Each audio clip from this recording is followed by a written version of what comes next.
the Best in the World podcast with Richard Parr.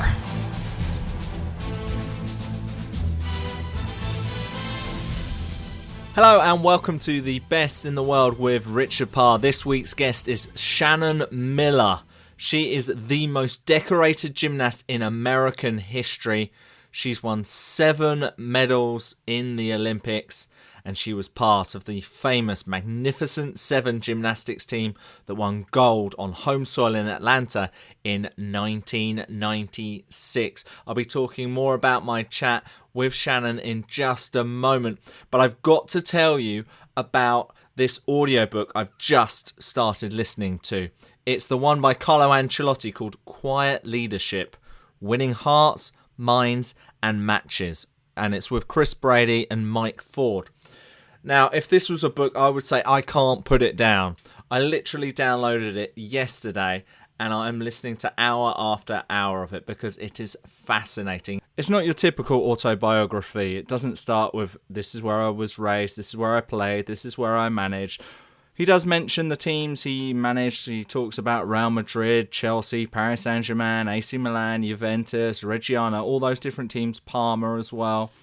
But he does it by telling you different anecdotes and different stories of how you can improve yourself as a leader. And he gets some other players and managers and people he's worked with to give their insights on his philosophy, that of the quiet leadership. So it's a really interesting way of doing a book, something I've not really come across before. It's really looking at how he leads, how his personal relationships with certain players and his support staff and the fans and the board and the chairman and the president, and how that all works and how that can translate to success on the pitch and then also in business. So even if you don't like football but you want to improve your role as a manager, or you want a better understanding of what your manager might be going through, this is a very interesting book. And perhaps you're a coach of a under 12s basketball team or softball team or all different types of sports. You could take a lot of these things which Carlo is teaching, and that is exactly what we try to do here on the Best in the World with Richard Parr. So I haven't finished it yet, so I don't know all of what it's going to be like, but I'm really enjoying it. And of course I'm listening to it on Audible. It's a product I use all the time. I listen to as many audiobooks as I can because I want to get smarter. I want to get my brain a little bit fitter, and so I listen to Audible, and these guys are great. And in fact, you can get a free audiobook download with Audible because they're my sponsor for this week's show. All you've got to do is go to audibletrial.com/best. I'll say that one more time. Get a pen if you didn't get it the first time. It's audibletrial.com/best.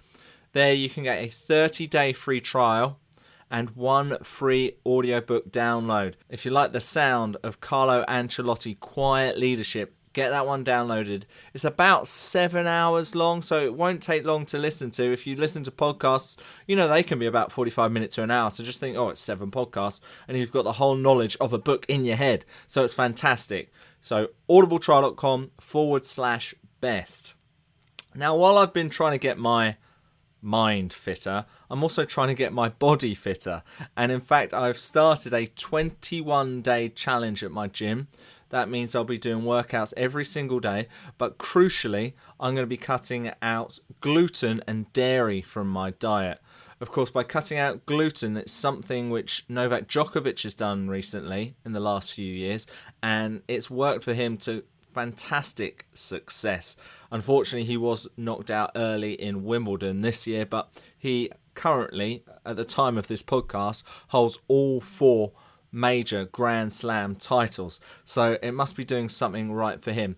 So I thought I want to get a little bit fitter. I want to get a little bit leaner. Last month I was actually trying to get a little bit bigger. I was bulking. I was trying to do little cardio, but now I want to lean back down, try and turn this muscle, which I think I've done in the last month, back leaner, and so I can have a better looking body. So we'll see how that goes. I'll keep you across my progress with that. I'll keep you across that on the website, richardparr.net, on my Twitter at Richard_Parr, and on my Instagram, Richard_Parr. And you'll have seen on my Instagram recently that I was at Wimbledon for the first time at the weekend. A fantastic day.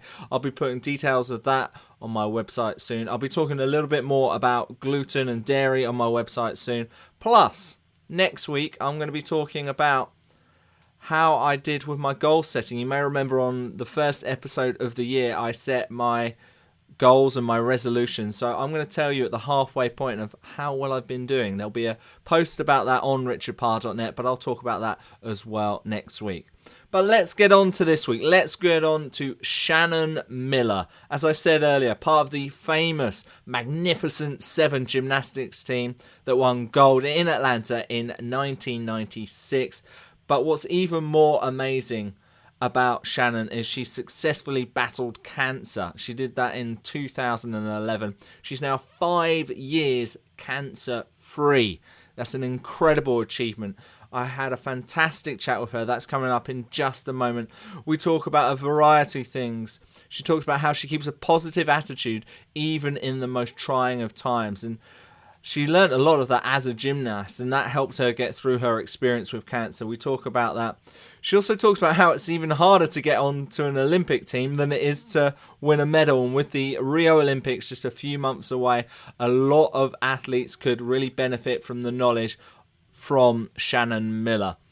And as part of all that she does, she promotes a balanced and healthy lifestyle through the Shannon Miller Lifestyle.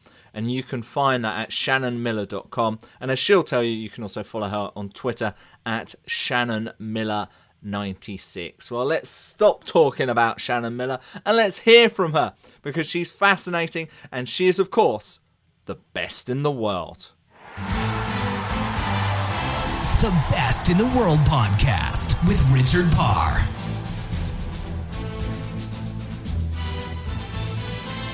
Shannon Miller, welcome to The Best in the World with Richard Parr.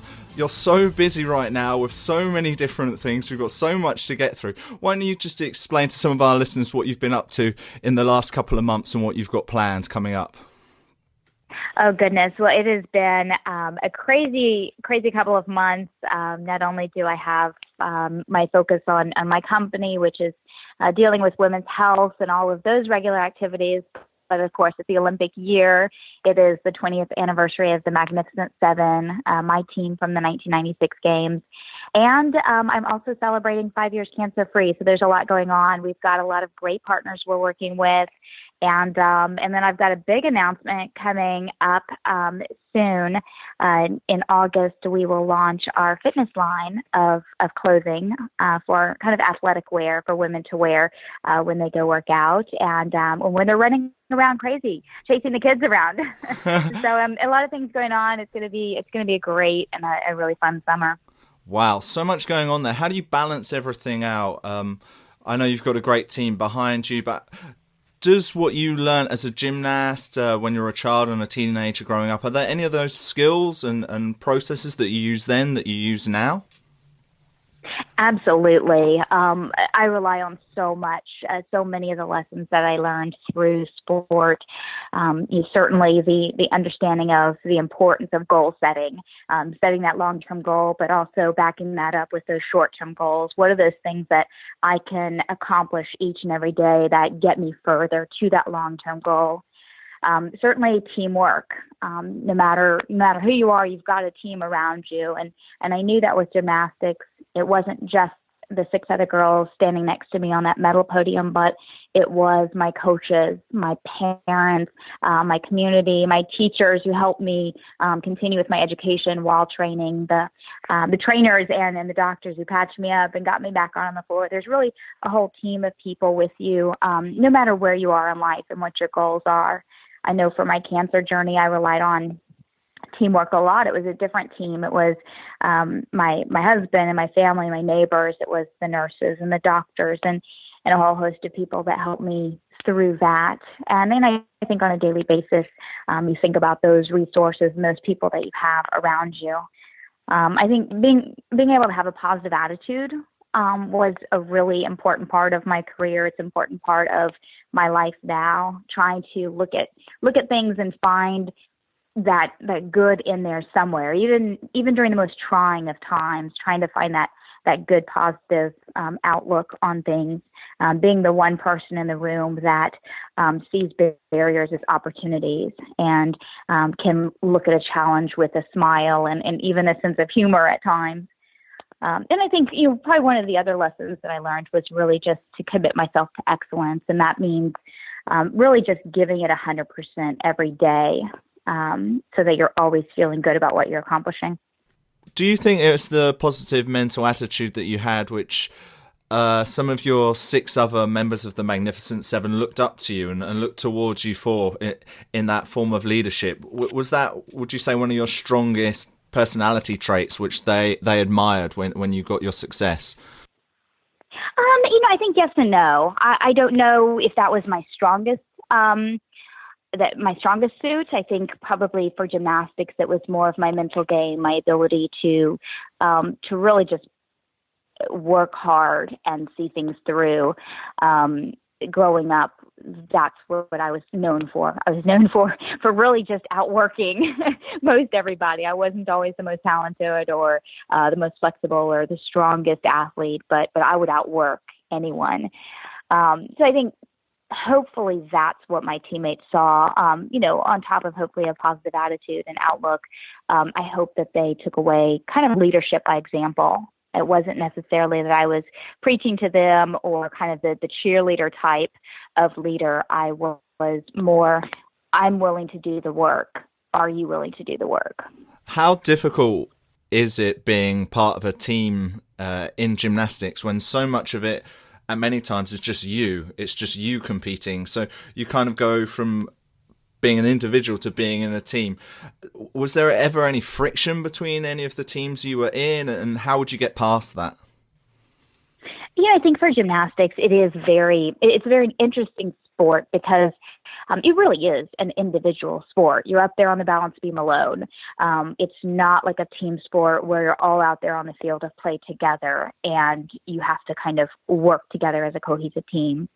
There's that element of being together as a team as far as just kind of supporting through workouts and that sort of thing, and having people there with you with that special bond and that same motivation and attitude. But it is a different animal once you get out on the competition floor. And for the most part, almost all of our competitions are individual competitions. We are out there as an individual, maybe representing our country or our state or our club. But it's really world championships and the Olympic Games that are primarily the team events. And that's only 2 days of the entire competition. So it was having that balance between really focusing on the team for those 2 team competitions. And my attitude was always the highest score that I can get as an individual, the better the team will do. Because at the end of the day, what helps the team most is if I do well on my routines. And so that was always my focus. And that didn't change between competing as an individual or competing as a team. My focus was always to go out and do the very best routine that I could. And if I did that, then both the team and individually would be covered. I'd be doing well for both. And in your commitment to excellence, obviously there's always bumps in the road on the way. And of course, in 92, you came so close to winning gold. I think it was one of the closest margins in the all-arounds to just miss out on gold and get silver. How would you cope with bumps in the road like that? And how would they help propel you forwards later in your career? I think for me, it was that learning process. And it took a while. My coach was very patient.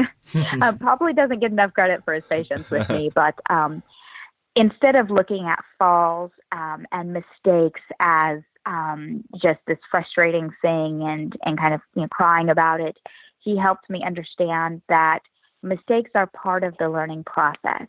And they're a very important part of the learning process. If you never make a mistake in training, you're not going to know what to do and how to handle it when that happens in competition, and it will happen. So he helped me understand that when I do have a mistake, when I have a fall, the most important thing to do was to learn from that and then move forward. So there's nothing you can do about it now. It's done. There's no do-overs.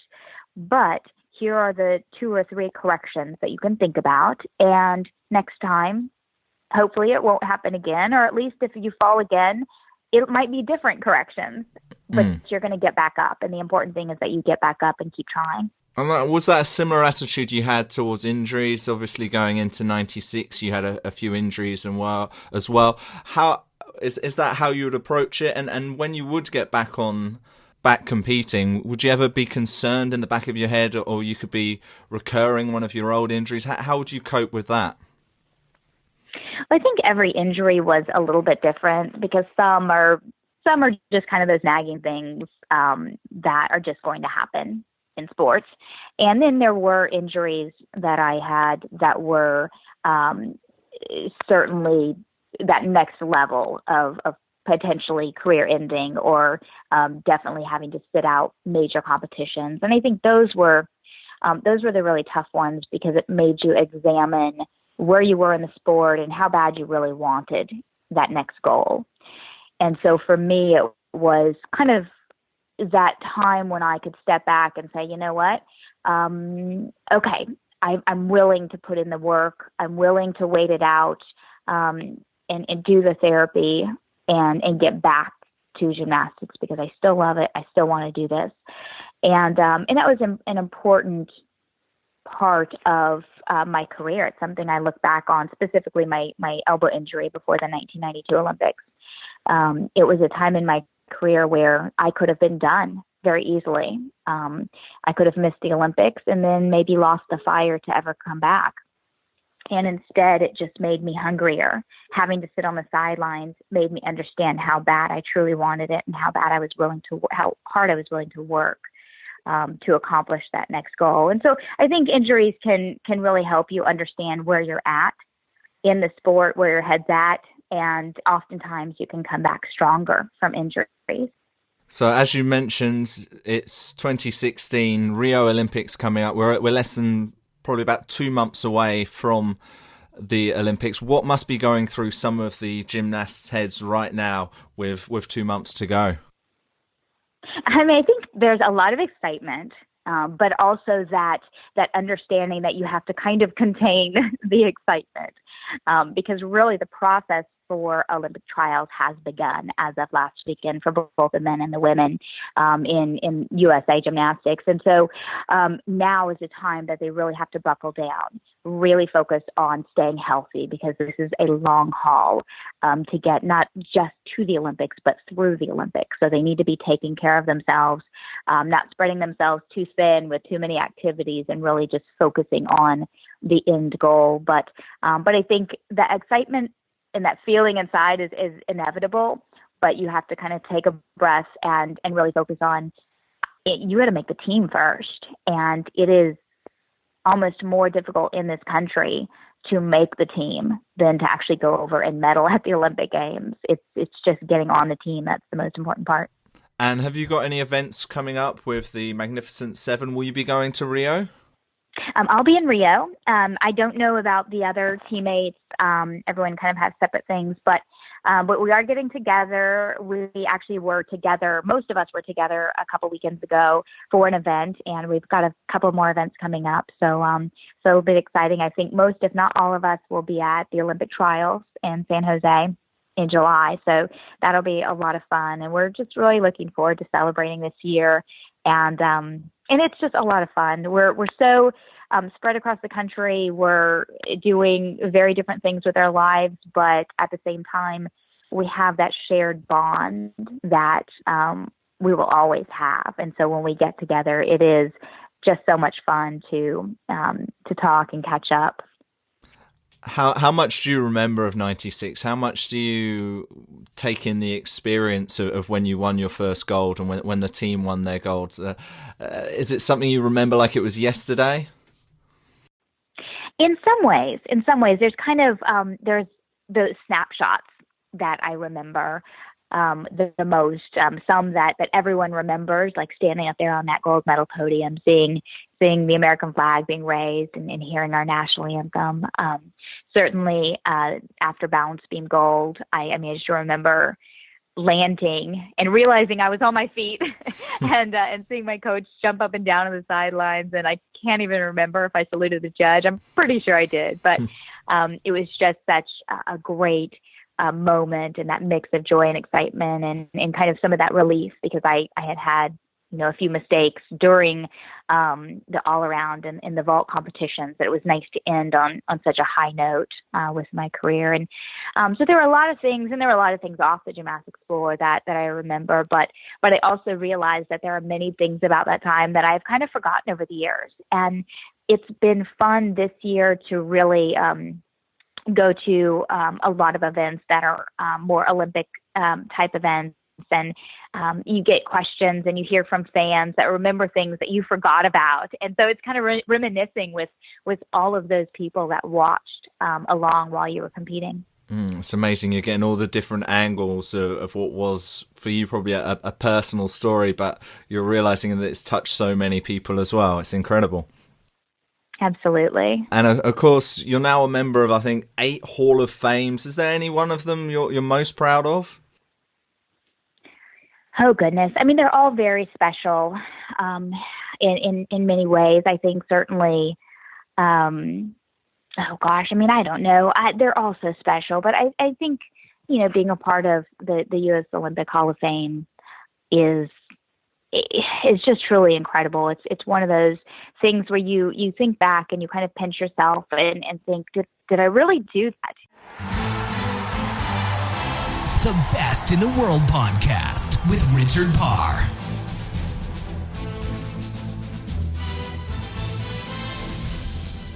Now, if you've been enjoying this chat with Shannon Miller, I really recommend that you should listen to her audiobook, It's Not About Perfect, Competing for My Country and Fighting for My Life. Shannon is a well-accomplished author. She's authored many books, and this is going to go into even more detail than what we get onto in this podcast. We hear a lot of fantastic things that we can learn from Shannon in this podcast, The Best in the World with Richard Parr. But let's learn even more from her in her audiobook, It's Not About Perfect, Competing for My Country and Fighting for My Life. Normally, to get that audiobook, it would cost £16.97. How much is that in dollars? Must be around $22. That's still pretty good to get that knowledge, but how about I give that to you today for free?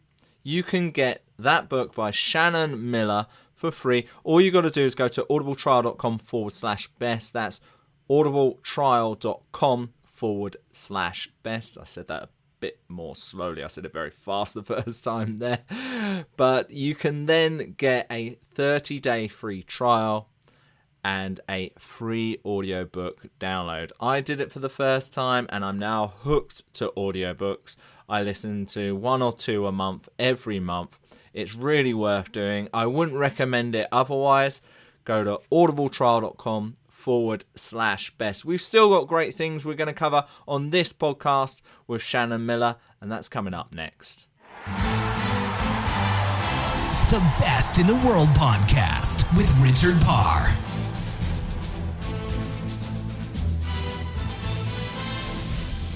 As you mentioned, you're now 5 years being cancer-free, and 2011 must have just been so many lows and then highs, I guess.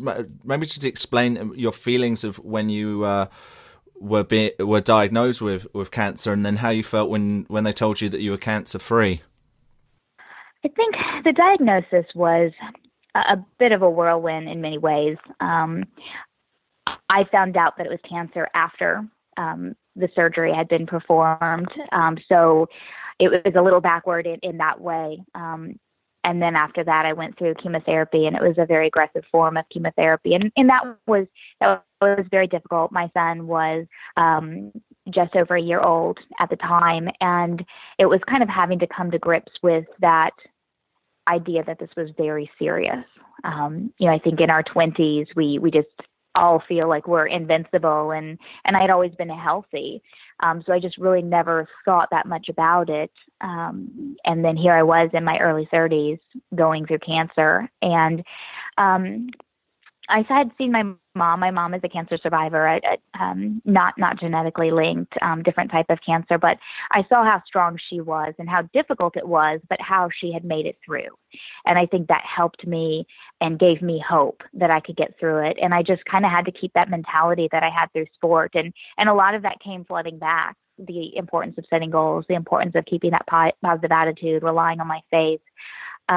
Really having that team support around me, and really then just kind of keeping my head down and gritting my teeth on the tough days and just kind of getting through as best I could.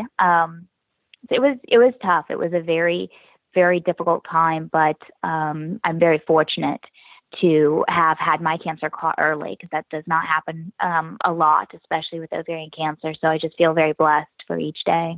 Mm. Did your approach or outlook on life change? How much did that change afterwards?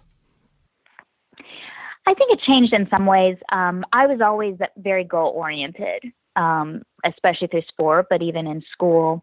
And I think what helped me, and maybe the silver lining of my diagnosis and cancer journey, was that I really do stop and smell the roses now. I really do stop and take a breath and enjoy those little things and those important things that happen each and every day. I don't roll through them to get to the next goal quite as quickly as I did before. I really try to focus on making each day count.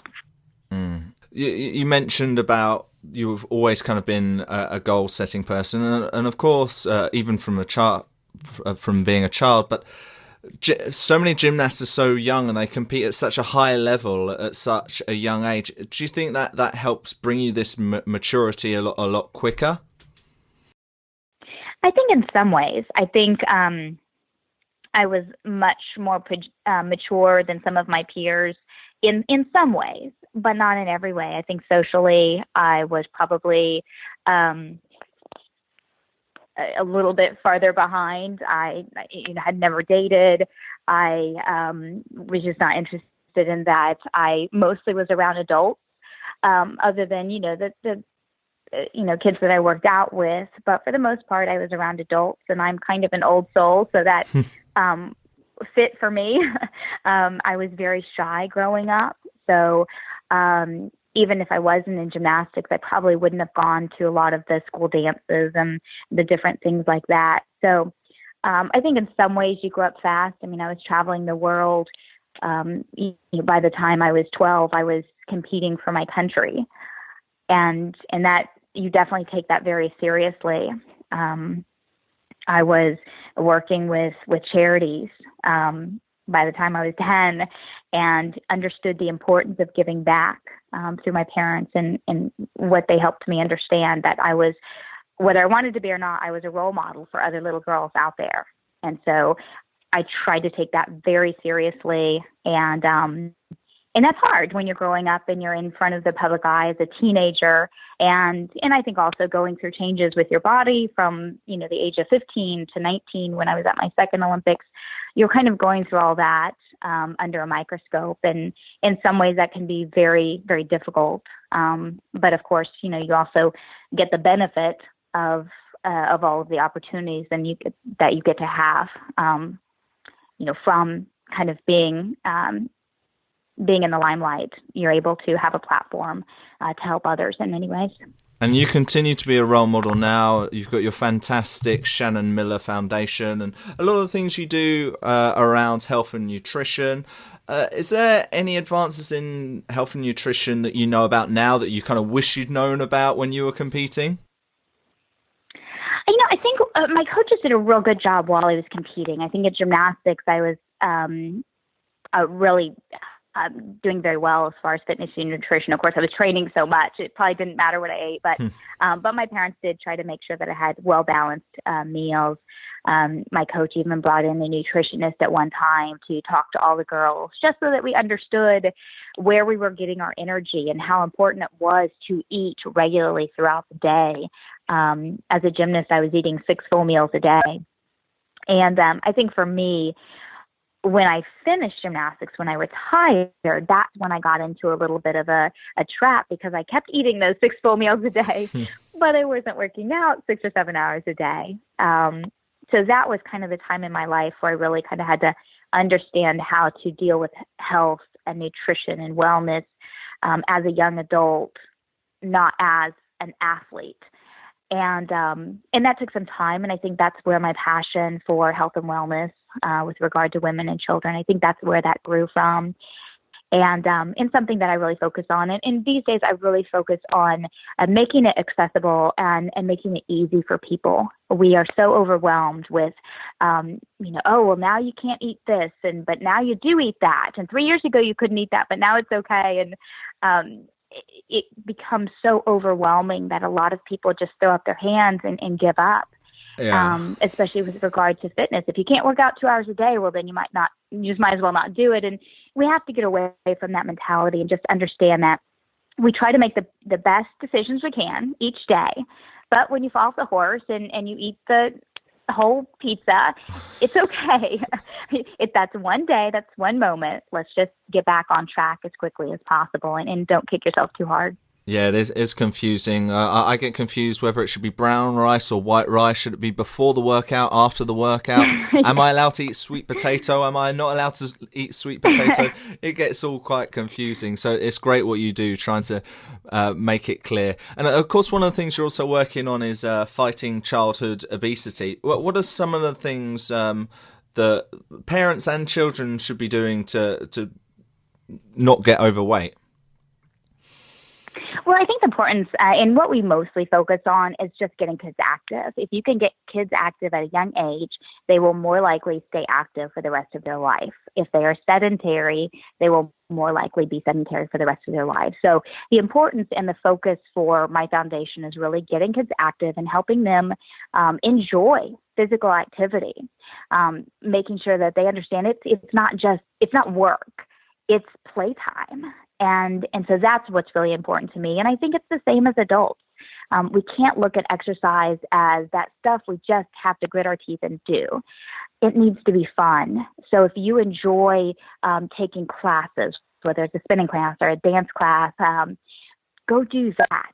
That's physical activity. If you like running around the yard with your kids playing tag, that's great exercise.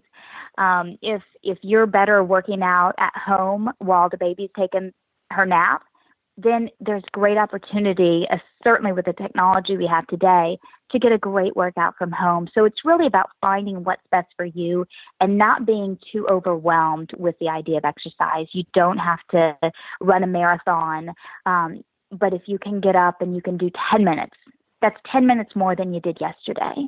And then once you do 10 minutes, you probably find out that, hey, I might want to go an extra 5 minutes because this feels really good. And when you start exercising on a regular basis, you find that your attitude toward exercise changes. You have more energy. You are more productive during the day. So you start to see that as an addition to your day versus taking time away from your day. Yeah, it definitely can be addictive. Well, Shannon, it's 20 years since you were part of the Magnificent Seven, but you're still inspiring people. You're still a role model. Thank you so much for coming on the show. Just before we go, if you could just tell all of our listeners how they can continue to follow all of these great bits of advice and tips that you have through the internet, through the World Wide Web, and how they can follow you on Twitter, that would be wonderful. Absolutely. Yes. Please feel free to follow me. You can go to shannonmiller.com and see everything there. All my social media is on there as well.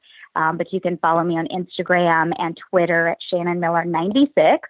And then, of course, I've got YouTube and Facebook and Pinterest, and those can all be found on my webpage at shannonmiller.com. Fantastic. We'll all be following you, and we'll see how you enjoy the Olympics in Rio. I hope you have a great time. Shannon Miller, thank you for being the best in the world. Oh, thank you so much.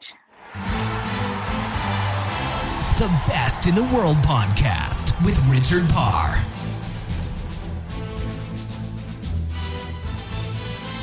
So there we have it. Shannon Miller, 2-time Olympic champion, 5-time world champion, member of 8 Hall of Fames. If you're going to learn from anybody, you may as well learn from the best. And that's exactly what we've just done with Shannon Miller. I really enjoyed that chat. Got some really interesting insight there from Shannon. And as she said, you need to follow her lifestyle. Go to shannonmiller.com. Hers is an amazing story. I mentioned earlier to download her audiobook. Do that as well. I've had a great chat with her. We've got more great guests coming up on The Best in the World with Richard Parr. So stay tuned for next Wednesday. And of course, we've had some other great guests on before. We've had 19 other guests on The Best in the World. Sean Murphy was last week. John Potter before. All giving you different bits of information, from meditation to training to nutrition to leadership skills, all different facets of not only the sports industry but of the business industry, of the tech industry. Everything we can take from these people in sport we can apply to our own industry and our own business. So have a listen to some of those if you enjoyed this one. And if you enjoyed this one, please go to iTunes, subscribe, download, tell your friends. Give me some feedback on the Twitter at Richard_Parr. Go to the website richardparr.net. Like I said, next week I'll be discussing my mid-year goals and where I reached on them, the ones I set back in January, and I'll tell you how I'm doing with them. And I'd love to know how your goals are going for this year. Did you do a New Year's resolution? How's it going? Let me know on the Twitter at Richard_Parr. And I look forward to speaking to you again next Wednesday. Take care. The Best in the World podcast with Richard Parr.